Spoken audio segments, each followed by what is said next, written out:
All right, well, speaking of greatness, we're going to go ahead and shift gears to the WNBA playoffs because they are amongst us now, or among us. I don't know, one or the other.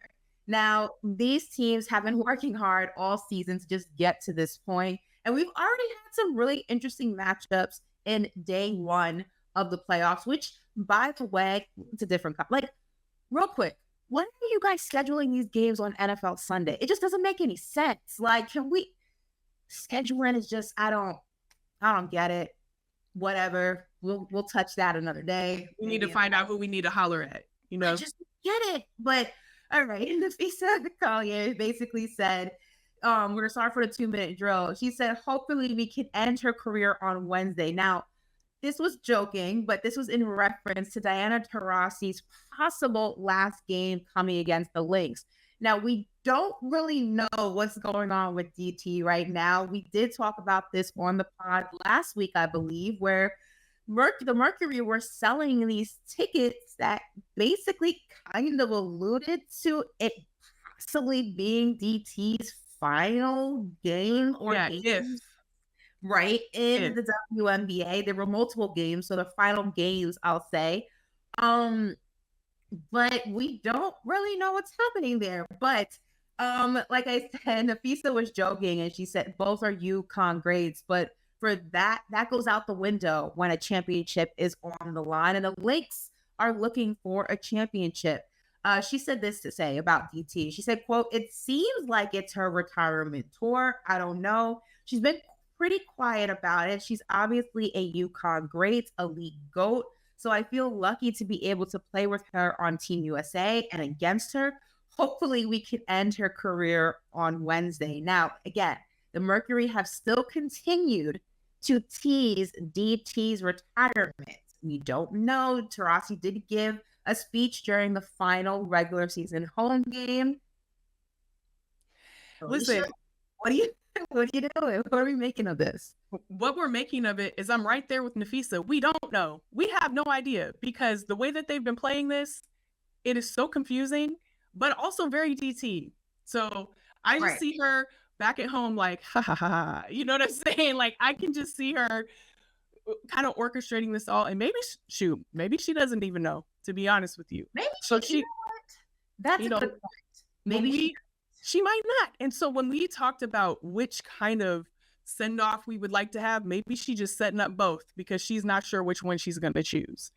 So I thought that was hilarious. And also as the competitor me, I was like, that's right. Like, if you think about it real quick, like that's kind of how Brady did it the first time around. Like we kind of thought it could be coming. We didn't really know. Many people were saying, nah, Brady's not going to go out on a loss. His retirement came out of nowhere. He unretired and then retired again, but still, he didn't do the goodbye tour. He kind of just sprung it on us. So we don't know. Maybe DT's taking a page out of Brady's book, She very well could be. Listen, we've been talking about breaking records all WNBA season, and we have another one to go ahead and highlight. Courtney Vandersloot breaks Sue Bird's assist record. Came off the bench, which she hasn't done since 2017. Bird sitting courtside as she went ahead and broke her all-time playoff assist record. And she said, Courtney had this to say about breaking Sue Bird's record. She said, quote, it's tough to chase Sue. She's a winner. That's why she has a lot of playoff assists. For her to be in the building, that's pretty special. And that's the part, Ashley, that got me the most was you literally have the person that you're about to break their record in the crowd for you to perform in the way that you did. And I mean, Vandersloot went off. Okay, let's be clear. Went off. And so for you to react in that way, that just shows me even more of the type of player that you are. Like you're performing when the person you literally are about to break the record is sitting right there. A lot of people would crumble in that. They would have nerves. They would have anxiety about it. And I'm not saying she didn't, but she definitely packaged all that up and did something with it because she went out there and performed. So it was amazing to watch. And just what a special thing that you will have forever to break her record in front of her. And much like she said, it's very hard to chase Sue, and to have one of her records broken and to have your name next to it is huge. Shout out to My Liberty, though. They got the win. They handled business. We're gonna go ahead and see how things continue to unfold throughout the playoffs. But I'm rocking with my girls and Ellie and the whole squad. Got this. We got this. I knew you were going to be happy. Let's continue on the topic of breaking records and just having crazy games, because Alyssa Thomas has something to say. All right. She recorded a triple-double, 12 points, 13 assists, 10 rebounds, as the Sun handed Caitlin Clark and the Fever their first playoff loss ever. Well, not ever. First playoff loss in recent years. As we know, this is the first time the Fever have been back in a couple of years. So their first playoff loss in a few years. She also handed her first regular season loss to begin her WNBA career. She only had 11 points, 8 assists. That's Caitlin Clark. Alyssa Thomas now has four of the 6 WNBA playoff triple doubles to her name.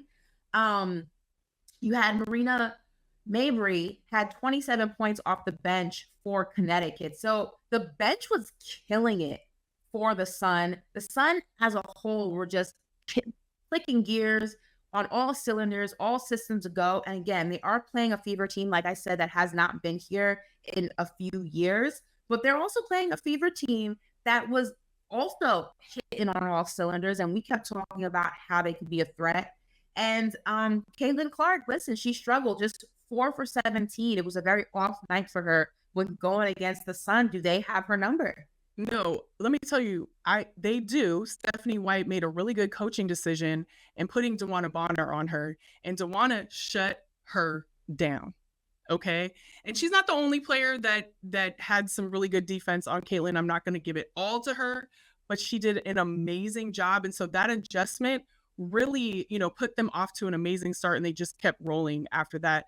The shooting was obviously not great for Indiana. And I know that they're going to make some adjustments for this second game. So I really, truly believe we're going to see a more competitive game, definitely in game 2. And even Alyssa Thomas in her post-game remarks said that, we know they're going to make adjustments, and we have to come and we have to be ready, and we have been all season, and this is what we finna do. And I believe it because we've been seeing some amazing play out of them. But I do want to give a special shout to DeWanna Bonner because she did that. She did that in that game 1. And listen, this is, like we said, this is a Fever team that's been scrappy, and we're definitely giving them credit for getting this far. It's been a long time coming for this Fever team. And we said it. This is a team you can never count out. They're scrappy, they're determined, they're young, they're ferocious. So we're in for a really good matchup in the first round. But that does it for this version of the 2-minute drill. I don't know if we hit the 2 minutes exactly, but we got close. That's all right. We were close. We were close enough. Close enough. I'm just glad that Emma doesn't have an actual clock going while we're doing it. I know. But, or a buzzer. Yeah. She might have to get one. Dang, I shouldn't have given you that idea. I should have stayed quiet. I be my own worst enemy sometimes. Yeah. We gonna have a next podcast.